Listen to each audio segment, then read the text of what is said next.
Welcome to today's Global Connections program. I'm Bill Miller. Today we're going to be talking about Guatemalan literature and really getting some keen insight into some of the challenges in that particular country and in other parts of the world. My guest today is an expert on this topic. Luis Argueta, a Guatemalan film director and producer, founded Morningside Movies, and he studied at the University of Michigan with a scholarship to study industrial engineering. Yet, Mr. Argueta is a world-renowned celebrity for his movies that tend to depict Guatemalan, Latin American culture and the struggle for peace through understanding. The Guardian magazine listed Mr. Argueta as one of Guatemala's national treasures, or national living icons, really, alongside Nobel Laureate Rigoberta Menchu and singer-songwriter Ricardo Arjona. Luis Argueta, welcome to today's Global Connections program. Thank you, Bill. It's nice to be here. I appreciate you being with me today. It's interesting. You live in New York City a large part of the time. How did an industrial engineer wind up developing really insightful Guatemalan stories? Well, just for the record, I have spent the last 8 years in Guatemala and have just returned to New York this past November. So, and prior to that, I've been a New Yorker most of my adult life. How did I become a filmmaker after being an engineer? Well, I came to the U.S. with a scholarship, full scholarship, because I couldn't breathe in Guatemala. We were at a time living in a beautiful country, still continues to be beautiful, but extremely repressive and conservative. And I felt I could not speak. And because I could speak, I could hardly breathe. So I wanted to get out. And lack of imagination is what took me to industrial engineering. At the time, there were 3 possible careers for anybody who wanted to pursue higher education: law, medicine, or engineering. Law attracted me a lot, but I had a wonderful uncle who was a very bad lawyer. He lost most of the family, my grandmother's money. So law was not seen in a good light. I was not attracted to medicine, and I had about 3 cousins who were engineers, and that's how I chose engineering. But once I got to Ann Arbor, Michigan, I discovered not only that I could breathe, but I discovered that I could question the status quo. So it was a major shock to come to this country at a time of major protests and major questionings about everything, from the war to sexuality, to drugs, to everything. And there I went back to my first love, which was theater. And through theater and this atmosphere of freedom, I found a course on making films in Super 8 format. And when I took that course, it was outside the university, I felt for the first time that I had something to say. And that's when I fell in love with film, along with the different groups on campus that show movies from all over the world. You certainly have a lot to say, and we're going to try to touch upon some of that over the next few minutes. Before I go too far, I want to mention your website is luisargueta.com. Luis Argueta.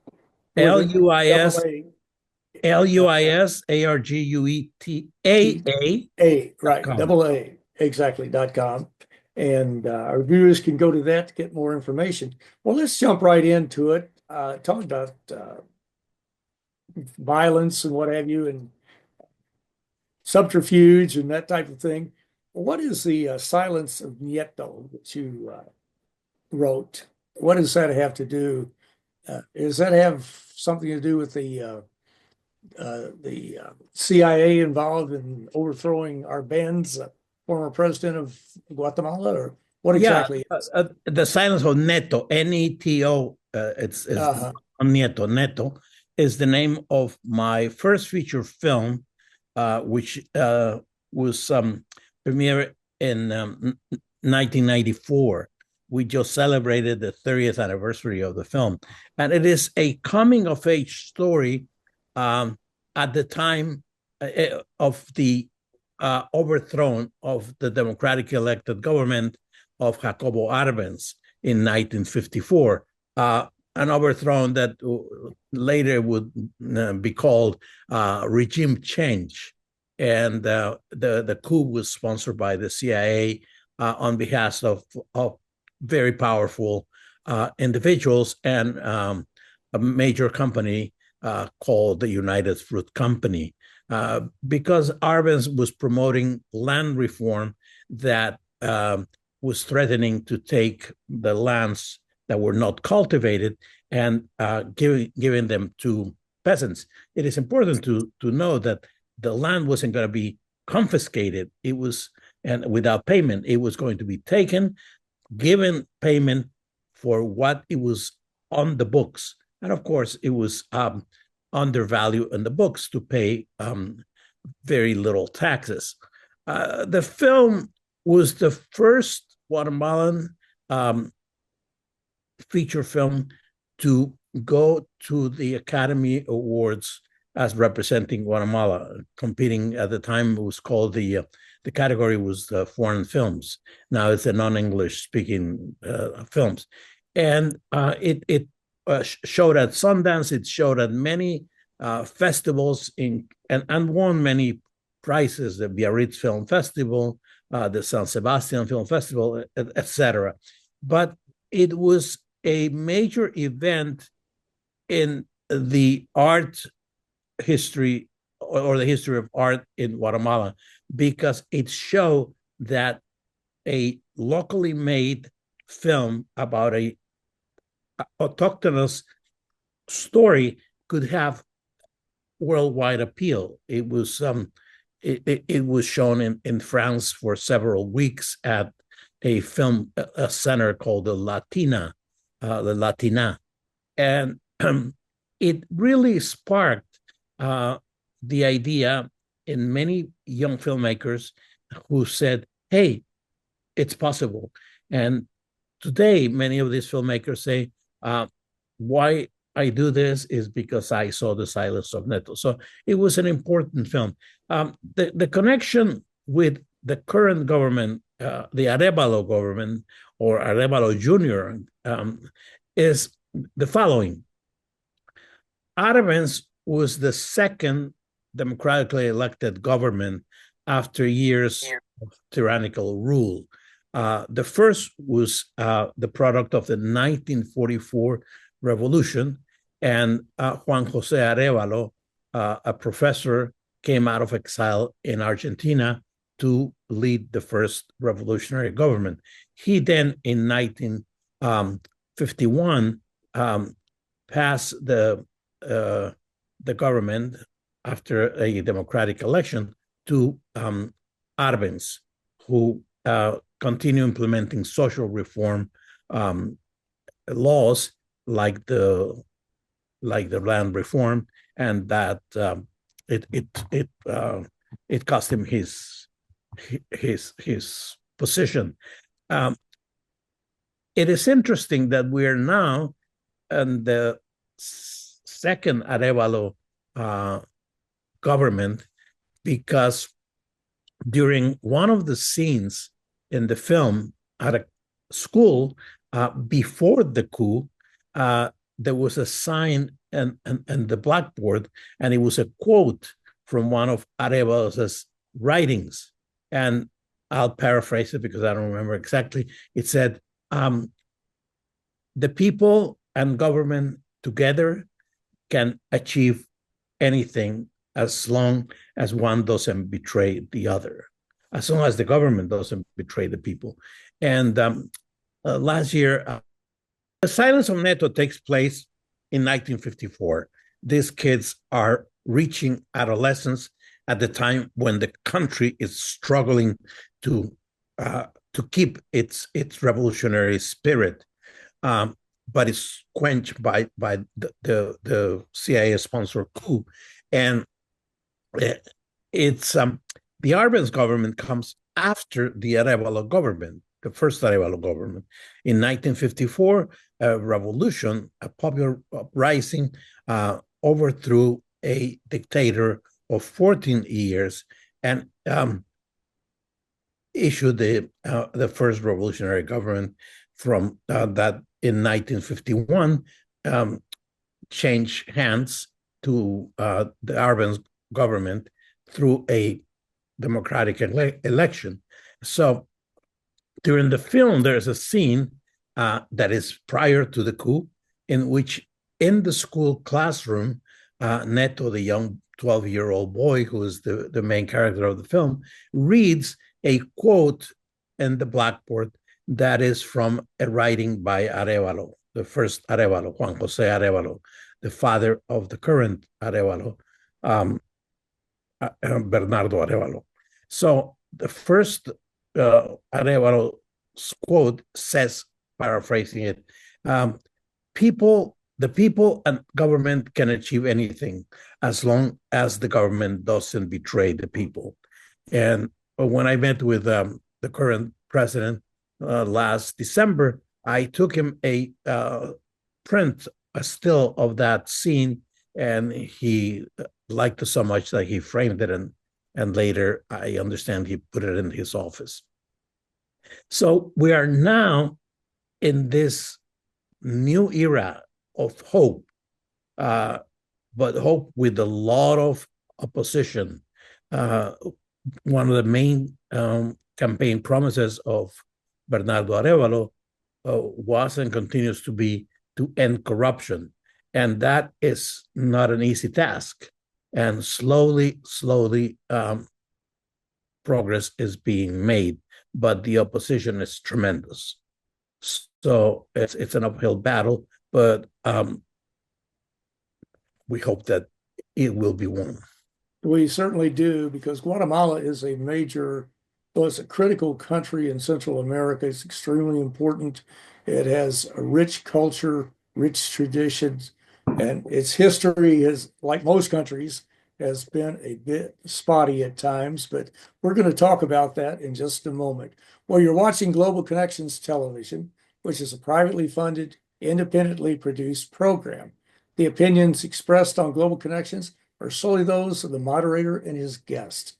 We'd invite our viewers to go to our website at www.globalconnectionstelevision.com to view previous programs.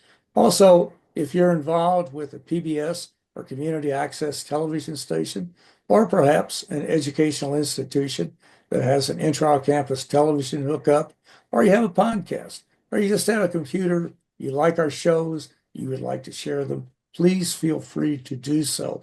Global Connections Television is provided at no cost as a public service to help us better understand international issues and how they impact our lives. Today, we're talking with a filmmaker, a world-renowned filmmaker from Guatemala about some extremely important issues. Luis Argueta is a Guatemalan film director and producer. The Guardian magazine listed Mr. Argueta as one of Guatemala's national living icons, alongside Nobel Laureate Rigoberta Menchu and singer-songwriter Ricardo Arjona. Luis, you're talking about things are extremely difficult. One area right now that's getting a lot of attention is the area of immigration. You have done a lot on this. You've looked at the migrants from both sides of the border. What lesson, briefly, have you learned, or what lessons have you tried to impart to us from these particular individuals? Because migration is one of the top issues, not only in the United States, but in many other areas. And of course, we see that there are many Guatemalans that are coming to the United States or already living in the United States for a variety of reasons, because of political disruption, because of climate change, just a variety of others. But what are one or two lessons that we need to think about when looking at this whole issue of migration? Well, Bill, yeah, for the last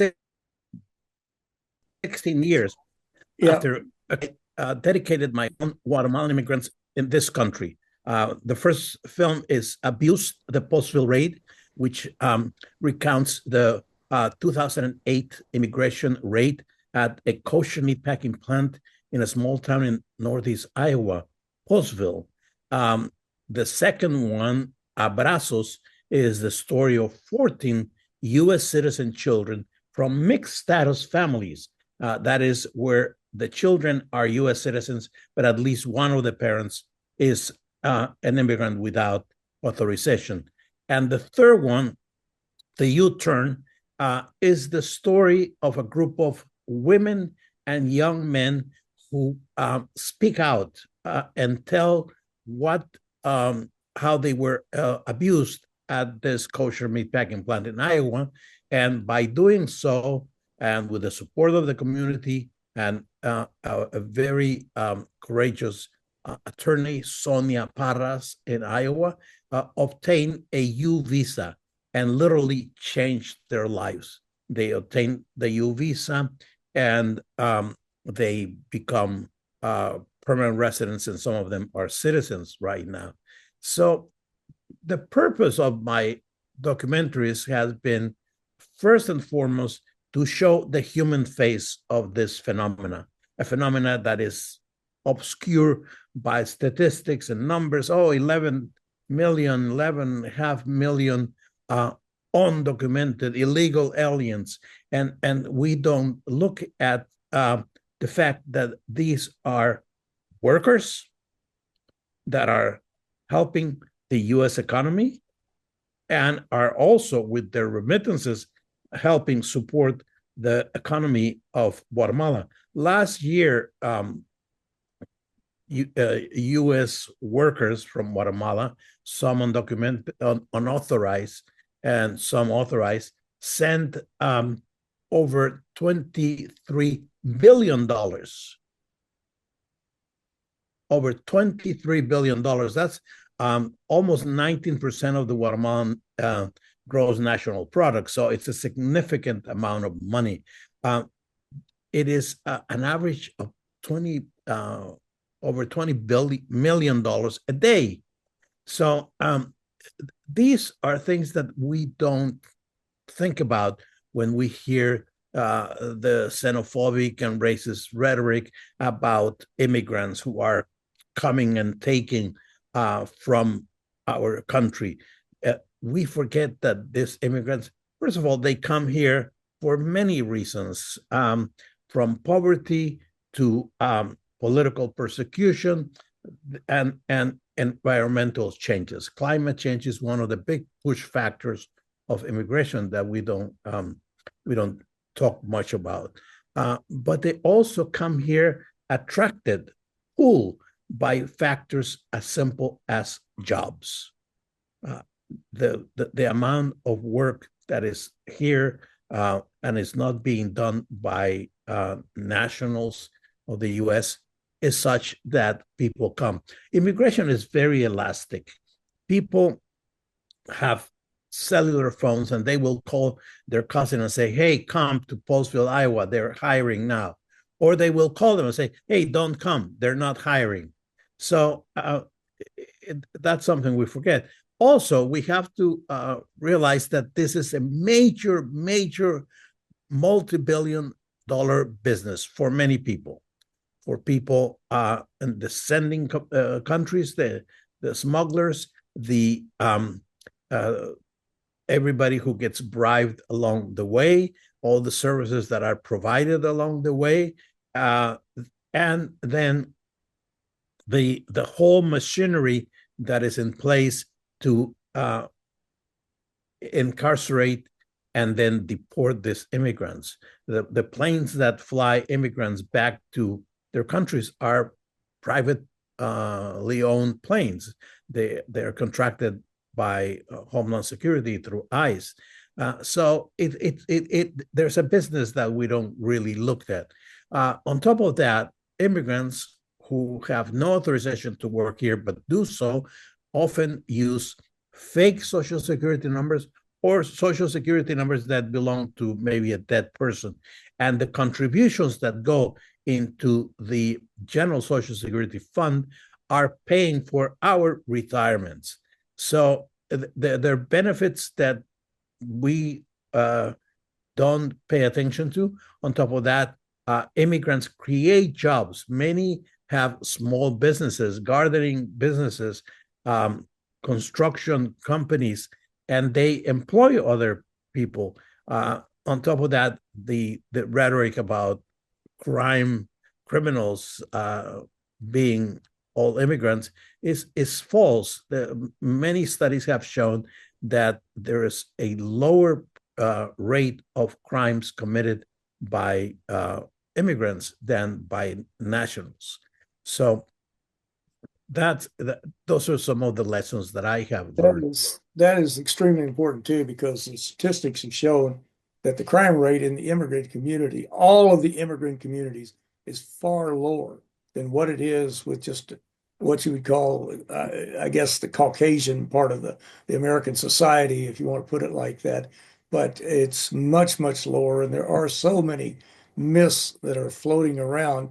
What can be done, or what should be done, to get a better handle on this and to deal humanely with the immigration issue that is going to, it could, in all probability, if there is a mass deportation, especially of people who are working, putting on roofs and picking lettuce in California, we're going to see prices go soaring, and the inflation rate's going to go up. You're going to have a situation where people will not be able to get workers to do what a lot of people call menial labor. But what can be done as far as looking at this objectively and still not being overrun by people from any part of the world? No country wants to be overrun, and you can't lose control of your borders. But how do you do it humanely? Well, just yesterday I was looking at a dairy farmer from the Midwest who says, if we lose the workers in 2 days, there's not going to be milk in the supermarkets in the country. We also have to realize that there's some cynicism about immigrants because they are cheaper labor, and labor that can be exploited. These are not jobs that are being taken away from American workers. These are jobs that American workers do not want to do. So that's my first point. How to do it humanely? Well, we just had a change in government in this country, and the previous administration did many positive changes. They installed an application that through your phone you could request an interview to present your asylum case before an asylum officer in the U.S. And you did this from outside the country, in Guatemala, in Venezuela, in Mexico, and you would not come to the border until this asylum interview was scheduled. The CBP1 is the name of this application, which as of 2 days ago was totally scratched. So there was an avenue to do it by the rules, to come legally, and that has just been totally taken off the board with a cynicism and a cruelty that it's, I think, borders in the illegal, because we have people that have been promised by this country that if they do things right, they will have a chance to present their case. And they were at the border waiting to be admitted because they had an interview scheduled. And all of a sudden they're told, forget it, no more. It's not even that we're not going to take more applications, it's that we're not going to honor the commitments made. So that is not humane. One of the forms that workers come to this country is through temporary work programs, and those work well, but at this time are a small, not a drop, but maybe a small cup in a huge ocean of needs. So temporary work permits, managing the border, it was something that the previous administration was doing quite well, and the numbers had gone down tremendously. In December of 2023, we had 250,000 people that month crossing into the U.S. And last December 2024, there were not even 40,000. So, now we have a situation where the border is controlled, but we're going to throw out the baby with the bathwater and realize that we're hurting ourselves, and we're hurting farmers, and we're hurting businesses like chicken produce product farms and cattle businesses. It's not the most sensible. And on top of that, we're forgetting the promises that this country has made to the world, and we're trying to erase them. And there's so many people who fill their mouths with Christian values, and they forget that the most important value is to welcome the stranger. No, this is a very big country that needs workers. We also need young blood, and these workers become the new generations. We are retiring, and we need the young couples in the U.S. are not producing as many offsprings as we need. So we need to replenish the workforce. We're shooting ourselves on the foot. Yeah. And we have to do this in a logical, thoughtful, intelligent way. And so many of these political moves are not very thoughtful, and they're very illogical, and they're counterproductive, and they're going to damage the United States, and they're not going to work. But Luis, unfortunately, we are out of time, so we'll have to come back and pursue this topic. But Luis Argueta, I want to thank you so very much for an extremely important and interesting project and program. Thank you, Bill. It's been a pleasure, and I look forward to another opportunity to have a conversation with you. And I do too. Thank you, sir. I'm Bill well. Miller. Thank you for joining us today on Global Connections Television.